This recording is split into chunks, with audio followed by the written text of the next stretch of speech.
오늘은요, 남유다 왕들 가운데 우리가 주일날 다루지 않을 왕들을 중심으로 한번 살펴보도록 하겠습니다. 자, 남유다 왕들 한번 불러보도록 하겠습니다. 한번 따라해 볼까요?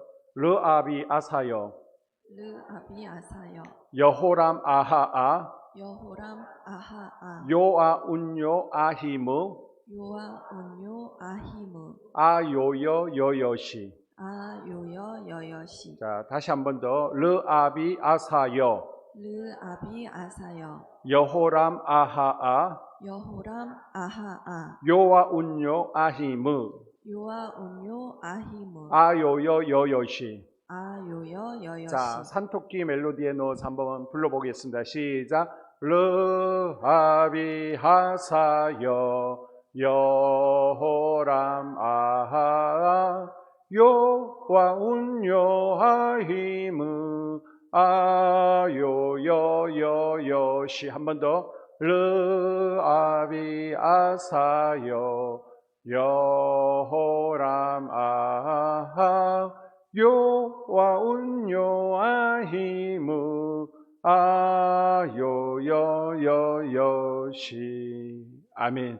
아니, 목사님, 저는 우리 할아버지 할머니 이름도 모르는데 저 먼 나라 이스라엘 왕들의 이름을 알아야 됩니까?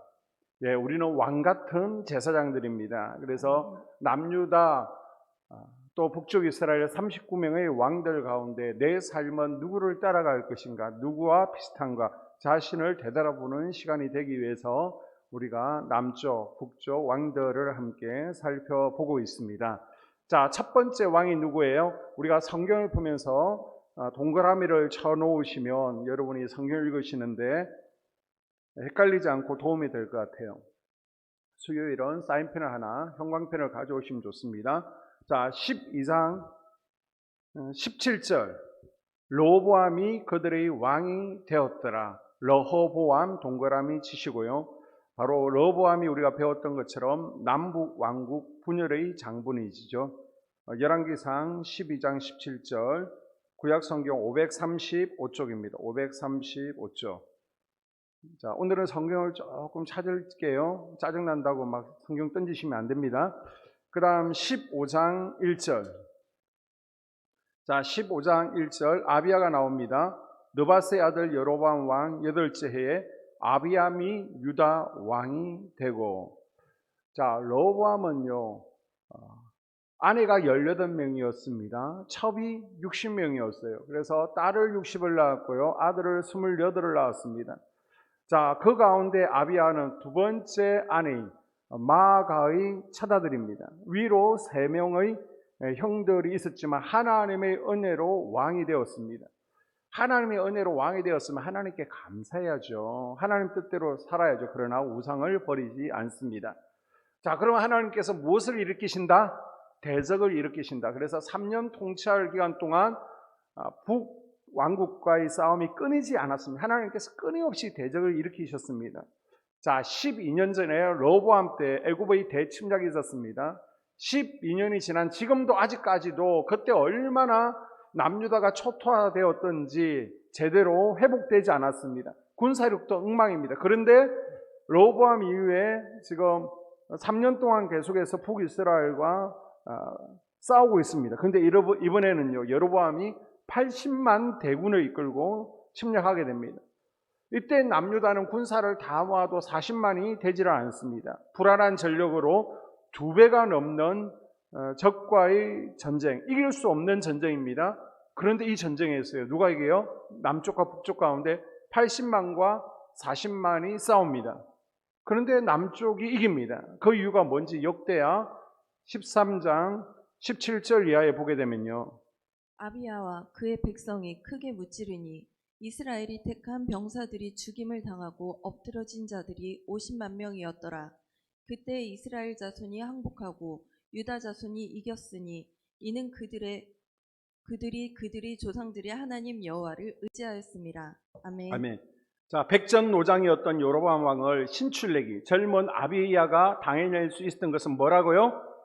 하나님 여호와를 의지하였습니다. 아멘. 하나님 편에 서서 겸손히 하나님을 의지했기 때문입니다. 이길 수 없는 전쟁이에요. 이때 40만 명이 하나님 앞에 한 목소리로 부르짖었습니다. 도와달라고 구했습니다. 그때 하나님께서 승리케 해주신 줄로 믿습니다. 아멘. 반대로요, 여로보암은 하나님을 버렸죠. 하나님께서 세워주신 택하신 왕이었지만 하나님을 버렸습니다. 금송아지를 의지했습니다. 결국 여로보암은 이 엄청난 패배의 충격에서 결국 회복하지 못하죠. 그리고 하나님께서 치심으로 쓸쓸한 죽음을 맞이하게 됩니다. 자, 아비야는요, 이 사건을 통해서 하나님의 깊은 은혜를 체험했습니다. 그런데요, 이 은혜를 금방 잊어버리고 다시 교만해집니다. 아비야가 하나님을 버리고 찾아간 곳이 어디예요? 산당을 찾아갑니다. 아세라 목상 앞을 찾아갑니다. 자, 아비야의 이름이 두 가지입니다. 하나는 아비야고요, 또 하나는 아비야함입니다. 아비야는 여호와는 아버지시다 라는 뜻을 가지고 있습니다. 그리고 아비얌은 나의 아버지는 얌, 즉 우상신이라는 뜻을 가지고 있습니다. 처음에는 아비야, 아름다운 이름을 얻었지만 그 이름값을 하지 못했고요, 나중에는 아비얌이라고 불려지게 됩니다. 여러분, 처음과 나중이 똑같고요, 아니 처음보다 나중에 더 아름다운 유종의 미를 거두는 신앙 될 수 있기를 주의 이름으로 당부를 드립니다. 아멘. 자, 다음으로 15장 9절에 보게 되면요, 이스라엘의 여로보암 왕 제12년에 아사가 유다 왕이 되어, 아사 동그라미 치시고요, 우리가 지난 주일날 살펴보았죠. 우상 숭배한 모친 마아가를 폐위시켰습니다. 그리고 선지자 하나니를 감옥에 가두었습니다. 선지자가 올바른 소리 한다고 그냥 감옥에 가둬버렸고요. 그 결과 하나님의 징계로 발에 병에 걸려서 일어나지 못하는 질병으로 죽은 왕이 아사였습니다. 유종의 미를 거두지를 못했습니다. 자, 네 번째 왕이 여호사밧인데요, 22장으로 가도록 합니다. 자, 22장 2절을 펴시고요. 유다의 여호사밧 왕이 이스라엘의 왕에게 내려가며 여호사밧 동그라미를 치시고요. 자, 이 여호사밧은 하나님 보실 때 정직히 행하는 왕이었습니다. 종교개혁까지 일으켰습니다. 그러나 아합과 북이스라엘 가장 악독했던 아합 왕과 사도를 맺는 실수를 범하게 되죠. 그리고 아합의 딸 아달랴를 며느리로 삼는 실수를 범하게 됩니다. 자, 이번 주일에 여호사밧을 자세히 살펴볼 것이고요. 다음 이제 열왕기하 8장으로 가겠습니다. 열왕기하 8장 17절입니다. 열왕기하 8장 17절. 자, 요람이 왕이 될 때 나이가 32세라 예루살렘에서 8년 동안 통치하니라. 요람 동그라미 쳐두시고요. 자, 아합의 딸 아달랴와 결혼해서 영적 타락의 길을 걷게 됩니다. 바알을 숭배하게 되죠. 그 결과 하나님께서 창자가 빠져나오는 질병으로 치시죠. 그래서 창자가 빠져나와서 결국 죽임을 당하게 됩니다. 그리고 8장 25절에 보게 되면요, 이스라엘 왕 아합의 아들 요람 제12년에 유다 왕 요람의 아들 아하시야가 왕이 되매, 자, 역대하 22장에 보게 되면 병영구절인데요, 이 왕들을 좀 더 자세히 다루고 있는 것이 역대합니다. 아하시야가 어떤 기가 막힌 사연으로 왕이 되었는지를 설명하고 있습니다. 요람이 많은 왕자를 두었죠. 아하시야는 막내였습니다. 장자가 왕위를 계승하고 그것이 안 되면 그 다음 왕자가 왕위를 계승하는 것이 정상적인 유대 관습이었습니다.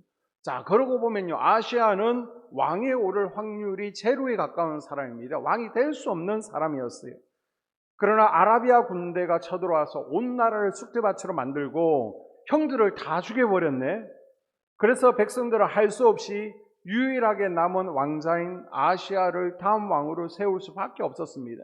뭐 자질이 어떻든지 인격이 어떤 것 따질 계제가 없었습니다. 이 아하시야는요, 하나님의 은혜로 살아남았고 하나님의 은혜로 왕이 되었습니다. 그럼 여러분 같으면 어떻게 왕을 해요?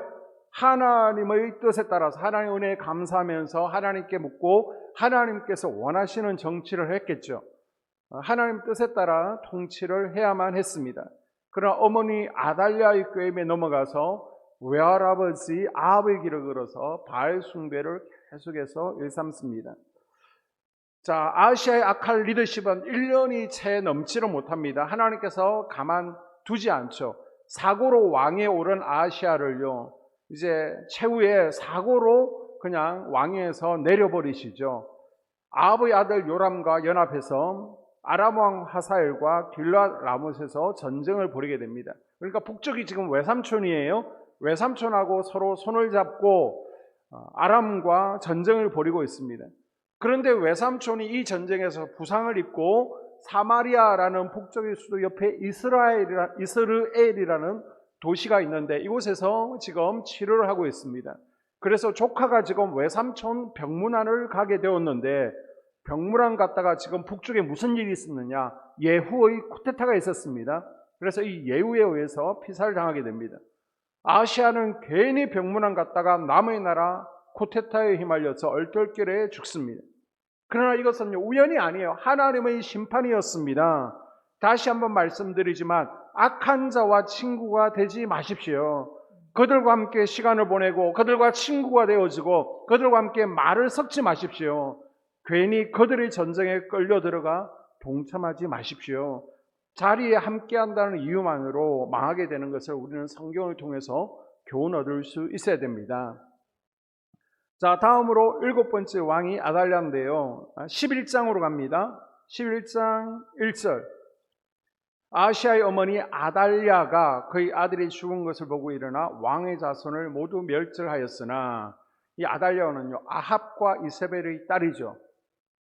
아들이 죽자 이 기회에 다윗 왕조를 끊어버리겠다. 다윗의 핏줄을 끊어버리고 이세벨의 핏줄을 이으려고 했습니다. 그러나 대제사장 여호다에 의해서 6년 만에 폐위당하게 되죠.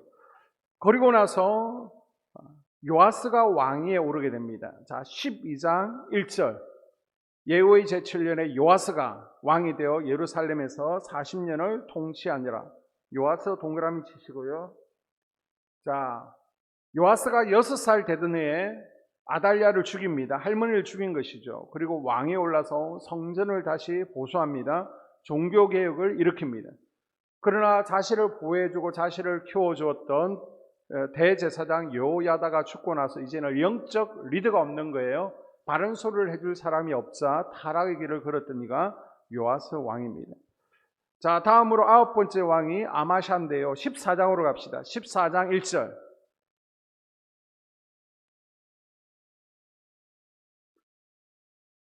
이스라엘 왕 요아스의 아들 요아스 제2년에 유다 왕 요아스의 아들 아마샤가 왕이 되니. 자, 아마샤는요, 북이스라엘과 전쟁을 벌이게 됩니다. 그리고 이 전쟁에서 지죠. 그래서 북쪽에 포로로 끌려갔다가 하나님의 은혜로 다시 회복하고 돌아온 왕이 아마샤 왕이었습니다. 이때 예루살렘에 있던 모든 보물들이 북이스라엘로 탈취당하게 되죠. 다음 10번째 왕이 우시야 왕인데요. 15장 1절. 아사랴가, 아마샤의 아들 아사랴가 왕이 되니, 아사랴에다가 우시야라고 적어 놓으세요. 아사랴와 우시야는 같은 말입니다. 정직히 행한 왕이었죠. 하나님 보실 때 선한 왕이었습니다. 우상 숭배하지 않았습니다. 그러나 무엇가 문제냐? 열심히 지나치다 보니까 자기 자리를 지키지 못하고 포지션을 넘어갑니다. 성전에 가게 되면 분향단이 있습니다. 이 분향단에 분향할 수 있는 것은 누구죠? 제사장입니다. 그런데 제사장이 안 된다. 이곳은 제사장만이 분향할 수 있다. 왕이라도 분향하지 못한다라고 했지만 말을 듣지 않죠. 그 결과 분향단에서 분향하고 저주를 받아서 나병에 걸리게 됩니다. 그래서 죽는 날까지 별궁에 거하고 아들 요담이 대신 나라를 다스리게 됩니다. 자, 그래서 15장 32절. 15장 32절에 요담이 나오는데요. 요담이 왕이 되니, 우시아의 아들 요담이 왕이 되니, 요담 동그라미 치시고요. 자, 요담은 부왕 우시아가 나병에 걸릴 때부터 아버지와 더불어 함께 공동 통치를 하게 됩니다. 이때 나이가 25살이었습니다. 그 후로 16년을 다스린 요담 왕은 아주 훌륭한 정치적 리더십, 종교적 리더십을 보여줬습니다. 그래서 34절 보게 되면요.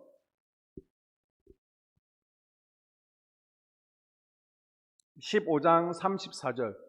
요담이 그의 아버지 우시아의 모든 행위대로 여호와께서 보시기에 정직히 행하였으나, 여기 우시아의 모든 행위대로,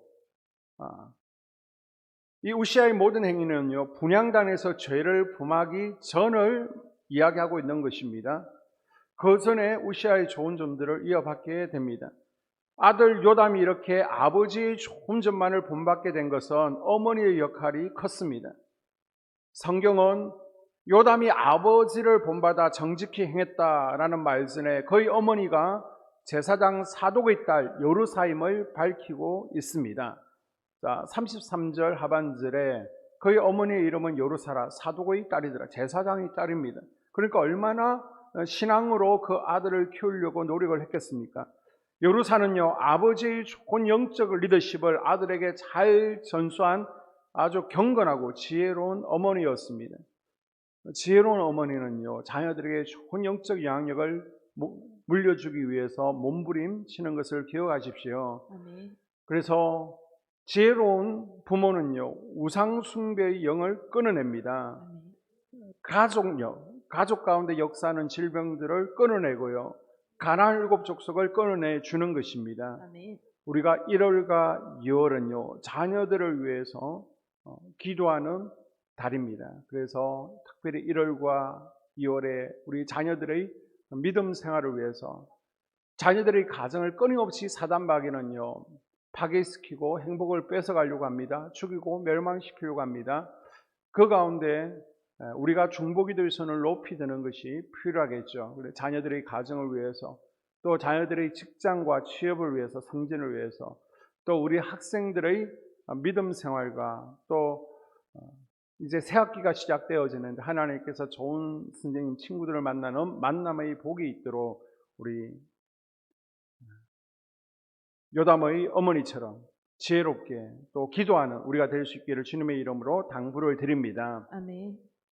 자, 역대하 27장 2절에 보게 되면 요담이 여호와의 전에 들어가지 않았습니다. 이것은 아버지가 함부로 성전 분향단 앞에 나아갔다가 저주받아서 나병에 걸렸잖아요. 그래서 그 죄와 그 징계를 생각해서 얼마나 조심스러운 삶을 살았는지를 보여주고 있습니다. 하나님을 멀리했다라는 의미가 아니라 자기의 포지션을 넘어가지 않기 위해서 노력했다라는 것을 말하고 있습니다.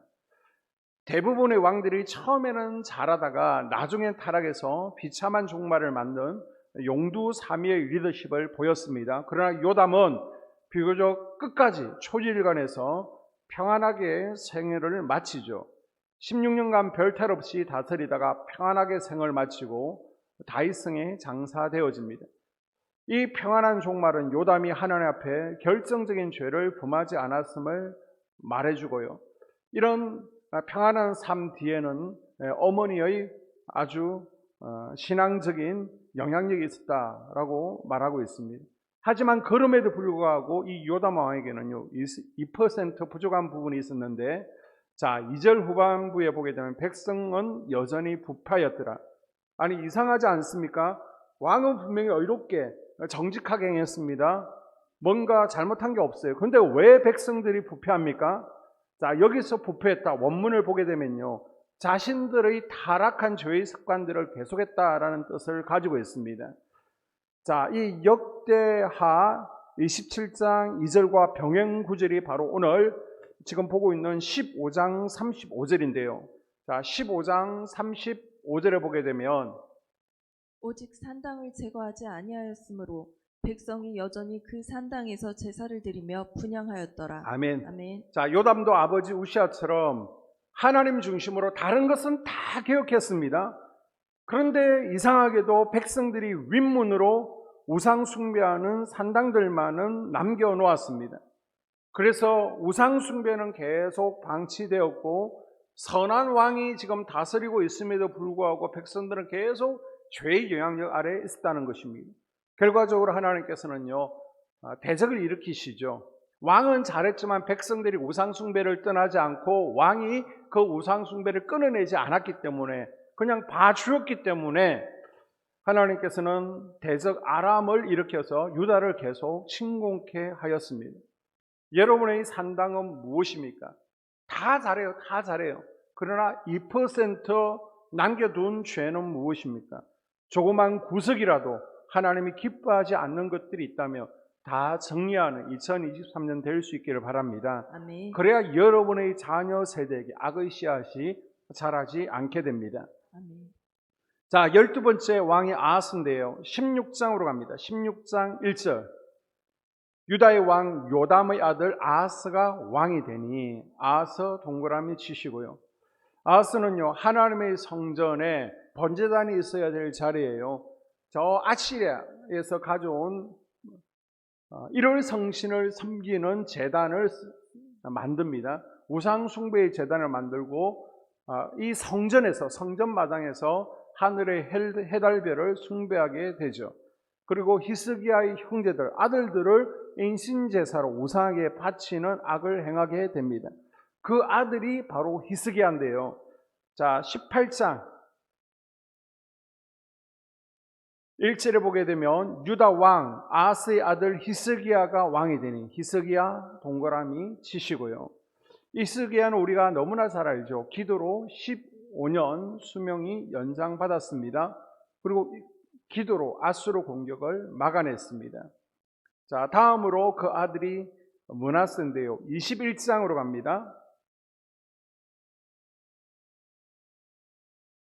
21장 1절. 므낫세가 왕이 될 때 나이가 12세라. 예루살렘에서 55년간을 다스리니라. 지난 시간에 아사가 44년을 통치해서 많이 오랫동안 장수했다라고 그랬는데요. 므낫세는 무려 55년을 통치합니다. 그런데 그 가운데요, 이사야를 톱으로 잘라서 죽이죠. 이사야 선지자를 죽인 왕이 므낫세입니다. 그 결과 아수르 포로로 끌려가죠. 그런데 또 그곳에서 아버지 히스기야의 많은 눈물과 기도가 있어서인지 회개합니다. 그때 하나님께서 포로에서 돌아오게 하신 왕이 므낫세 왕입니다. 그리고 그 아들이 아몬 왕인데요. 자, 21장 19절. 아몬이 왕이 될 때 나이가 22세라. 므낫세의 아들입니다. 2년간 통치하게 되는데, 자, 아버지 통치 기간이 무려 55년이었습니다. 그러다 보니까 상당히 오랜 기간 동안 왕자로, 세자로 시간을 보내게 되었습니다. 그런데 그 긴 시간 동안 아몬은요, 회개한 후에 아버지의 모습을 본받지 않습니다. 회개하기 전의 아버지의 악한 모습만을 그대로 몸에 익히게 됩니다. 그래서 왕이 되자마자 아버지 므낫세가 회개하기 전에 만들어 놓은 모든 우상들을 다시 복원시켜서 우상 숭배를 하게 됩니다. 므낫세가 회개하고 나서 다 잘라버렸어요. 다 치웠습니다. 그런데 아들이 다시 우상을 섬기게 됩니다. 이것을 통해서 부모의 죄를 끊어내는 것이 얼마나 어려운지, 죄의 전파력이 얼마나 무서운지를 우리가 다시 한번 실감케 되는 것이죠. 뿐만 아니라 이에 대해서 이제 아몬은요, 아수르의 신들까지도 해외에서 수입해서 이방 신들까지도 섬기게 됩니다.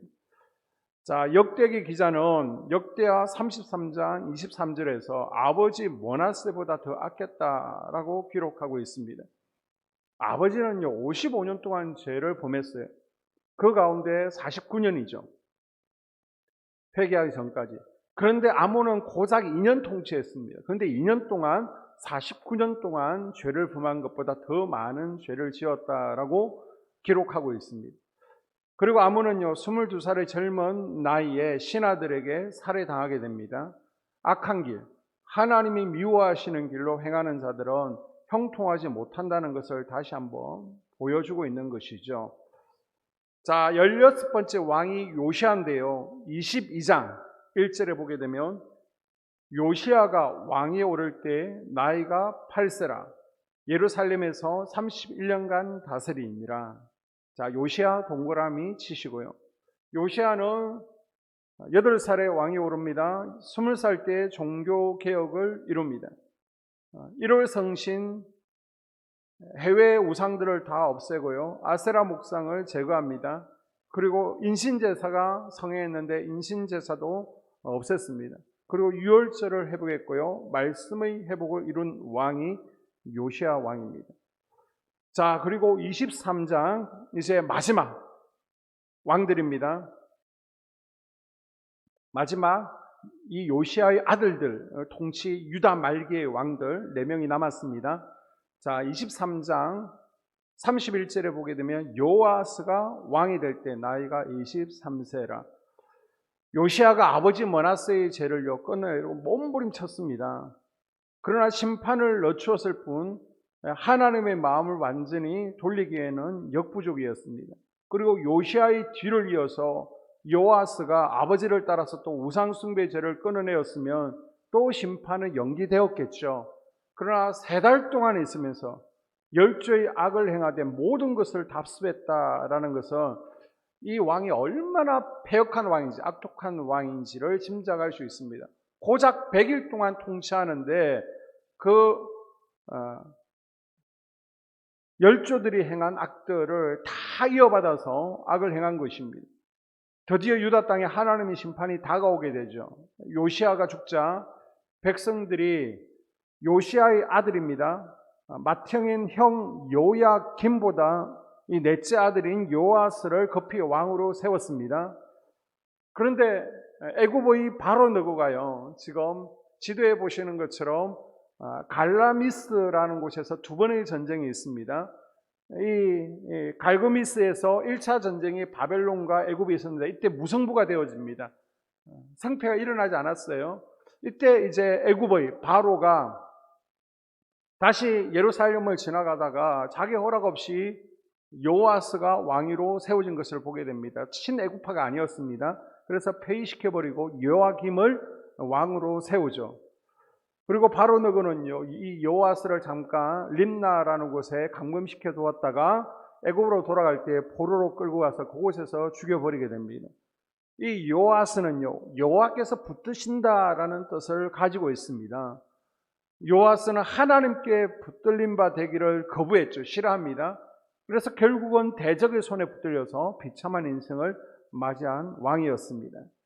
자, 그리고 34절에 보게 되면요, 바로 느고가 요시야의 아들 엘리야김을 그의 아버지 요시야를 대신하여 왕으로 삼고 엘리야김에다가 여호야김이라고 써놓으십시오. 우리는 요아김으로 배우게 될 것입니다. 바로는 요아스의 형이었던 친애굽파 요아김을 대신해서 곡두각시 왕으로 앉혀놓게 됩니다. 그리고 자기 마음대로 원래 이름은 엘리야김이에요. 그런데 여호야김으로 이름을 바꿔버립니다. 이름을 마음대로 바꿨다는 것은 이제 이 사람은 이스라엘의 유다의 왕은 애굽의 신하다, 마음대로 조정할 수 있다라는 영적 의미를 가지고 있는 것입니다. 그래서 이때부터 유다의 요야김 왕은요, 애굽의 조공을 바칩니다. 애굽의 지배하에 들어가게 되죠. 요야김 역시 아버지는 종교개혁자였습니다. 그의 맏아들이었습니다. 그러나 여전히 우상숭배의 길을 걷게 됩니다. 자, 그러던 차에 2번째 갈그미스 전쟁이 일어나게 되죠. 또 애굽과 바벨론이 한번 붙게 되는데요. 이때는 애굽이 패하고 바벨론 느부갓네살이 전쟁에서 이기게 됩니다. 그러자 느부갓네살은 4나라 연합군을 끌고 예루살렘을 침공하게 되죠. 자, 이 전쟁은 하나님께서 일으키신 전쟁이었습니다. 한번 볼까요? 자, 24장 2절. 여호와께서 그의 종 선지자들을 통하여 하신 말씀과 같이 갈대아의 부대와 아람의 부대와 모압의 부대와 암몬 자손의 부대를 여호야김에게 보내 유다를 쳐 멸하려 하시니. 아멘. 자, 이 전쟁은요, 우연히 일어난 전쟁이 아닙니다. 하나님께서 대적을 일으키신 거예요. 이 바벨론 연합군은 하나님께서 남유다를 심판하시는데 도구로 쓰임받게 됩니다. 이때 이제 바벨론이 이것을 1차 침입이라고 그러는데요. 이때 다니엘과 또 다니엘 세 친구 왕족들, 귀족 계급들이 다 포로로 잡혀가게 되죠. 자, 지금 왕이 누굽니까? 여호야김이죠. 3년 동안 죽은 듯이 엎드려서 바벨론이 시키는 대로 하고 있습니다. 그런데 이제 3년 지나고 나니까 다시 애굽과 동맹을 맺고 바벨론을 배반하게 됩니다. 왜 이렇게 자꾸만 애굽을 의지하려고 할까요? 이것은 솔로몬의 죄 때문입니다. 솔로몬 때에 계속해서 애굽 여인들과 결혼을 하게 되고요. 애굽과 친밀함을 가지고 있다 보니까 계속해서 유다, 이스라엘은 애굽을 의지하게 되어 있습니다. 그런데 하나님께서는 애굽을 의지하지 말라라고 분명히 말씀하셨죠. 예레미야가 바벨론을 거역하지 말라 간곡히 부탁했지만은 망하려고 하면요, 영적 지도자의 말이 들리지 않습니다. 오히려 싫은 소리 한다고 토굴에 가둬버리죠. 결국 너부갓네살이 예루살렘을 침공해서 이제는 왕을 바꾸게 됩니다. 그래서 요야긴을 왕으로 세우게 됩니다. 자, 24장 6절에 보게 되면요, 24장 6절, 여호야김이 그의 조상들과 함께 자매 그의 아들 요야긴이 대신하여 왕이 되니라. 요야긴은요, 선지자의 경고를 무시하고 아주 난폭하게 정치를 하게 됩니다. 그러다가 기원전 597년 요야긴이 왕으로 추대된 지 3개월이 지났습니다. 이번에 또 느부갓네살이 직접 쳐들어오게 됩니다. 이것이 바벨론 2차 침략입니다. 요야긴은요, 이전에 형이 아버지가 어떻게 죽임 당했는지 보았잖아요. 그래서 싸워보지도 않고 얼른 항복해 버리죠. 그리고 느부갓네살은요, 요야긴 대신에 그의 작은 아버지인 시드기야를 왕으로 세우게 됩니다. 그리고 요야긴과 그의 어머니와 가족들을 전부 포로로 잡아서 바벨론으로 끌고 가게 되죠. 느부갓네살은 이때 남유다의 모든 실권자들, 정치인들, 그리고 병력, 기능공 약 1만 명과 예루살렘 성전의 모든 검은 보석, 폐물들을 가지고 바벨론으로 옮겨놓게 됩니다. 그리고 요야긴은요, 바벨론에서 37년간의 유배 생활을 하게 되는데, 요야긴은 37년 포로 생활 가운데 하나님의 깊은 징계를 받아들이고 회개를 하게 됩니다. 그 이전에 므낫세도 회개를 했다라고 했는데요, 이 요야긴도 회개하게 됩니다. 그래서 하나님께서는 다시 요야긴이 풀려나게 하시죠. 예레미야서 52장 31절에 보게 되면 유다 왕 요야긴이 사로잡혀 간 지 37년에 왕의 머리를 들어주었고 감옥에서 풀어주었더라라고 전하고 있습니다. 하나님께서는요, 한 번 택한 백성은 비록 범죄에 팔려갈지라도 다시 회개하면 회복시켜 주시고 역전시켜 주는 분입니다. 우리를 버리지를 않습니다. 아멘. 회개만 하시면 됩니다. 자, 마지막으로 20번째 왕이 시드기야 왕입니다. 자, 17절 24장. 바벨론 왕이 또 여호야긴의 숙부 마따디아를 대신하여 왕으로 삼고 그의 이름을 고쳐 시드기야라 하였더니. 아멘. 아멘. 자, 마지막 왕이 시드기야입니다. 마따디아였는데 시드기야라고 이름을 고쳤죠. 느부갓네살은 여호야긴을 잡아가면서 자신의 마음대로 좌지우지할 수 있는 꼭두가시 임금을 세우게 됩니다. 바로 여호야긴의 숙부 요시야의 아들, 그러니까 여호야긴의 작은 아버지가 되고요, 여호아서 또 여호야김과는 형제 사이가 됩니다. 자, 이 시드기야 왕은요, 바벨론에게 충성을 맹세합니다. 그리고 느부갓네살은 바벨론으로 떠납니다. 이때 에스겔도요, 포로 가운데 끼어 있었습니다. 이 어려운 상황에 나라를 맡으면서도 정신을 차리지 못하죠. 선대 왕들과 똑같이 악행을 저지릅니다. 여기에 대해서 예레미야가 계속해서 절대 그러시면 안 됩니다, 무섭게 하나님의 경고를 전했지만 오히려 예레미야를 옥에 가두게 됩니다. 시드기야는 거짓 선지자의 말에 귀를 기울이게 되죠. 그래서 애굽과 친하게 지내고 애굽을 의지하게 됩니다. 그리고 바벨론 동맹을 맺어서 결사항쟁을 하게 됩니다. 하나님의 뜻은 뭐예요? 그냥 바벨론에게 잠잠고 승복하라는 겁니다. 바벨론이 하자는 대로 하면 하나님께서 풀어 가시겠다는 겁니다. 그런데 인간의 의지로 애굽을 의지한 결과 느부갓네살이 군대를 이끌고 예루살렘을 쳐들어오게 되죠. 2년 동안 결사항쟁을 하지만 결국 예루살렘 성은 무너지고요, 성전은 돌 위에 돌 하나 남지 않고 다 파괴되어지고 완전히 함락되어집니다. 그리고 시드기야는요, 자기가 보는 눈앞에서 자식들이 다 죽임당하고요, 눈이 뽑혀서 쇠사슬에 묶이고 바벨론 포로 신세가 되어집니다. 자, 이렇게 우리가 남유다의 21명의 왕들을 살펴보았는데 여기서 얻을 수 있는 교훈은 무엇입니까? 하나님은요, 우상 숭배를 싫어하십니다. 죄짓지 않기를 원하세요. 우상 숭배하고 하나님을 버리고 떠나면요, 하나님께서 대적을 일으키시죠. 이건 우리로 하여금 회개하라는 사인입니다. 우리를 벌 주시려고 하는 것이 아니라 빨리 돌아오라는 거예요. 그래도 돌이키지 않으면 하나님께서는 이제는 전쟁을 일으키십니다. 그래서 치시고요, 포로가 되게 하십니다. 그러나 이 가운데서라도 회개하면 버리지 아니하고 용서해 주시고 우리를 회복시켜 주는 줄로 믿습니다. 아멘. 그리고 하나님 앞에서 정직히 행했던 8명의 왕들이 있습니다. 남유다에. 이 왕들을 보게 되면 하나님 앞에 정직히 행했지만은 단 하나 2% 부족함들이 있었습니다. 그게 뭐예요? 숨겨놓은 산당이 있었습니다. 숨겨놓은 산당. 그것이 무엇입니까? 우리가 숨겨놓은 2% 부족한 그 죄를 제거하고 한 단계 우리가 더 하나님 앞에 신실하게 나아갈 수 있는 2023년이 될 수 있기를 주의 이름으로 당부를 드립니다. 아멘. 기도하겠습니다. 하나님,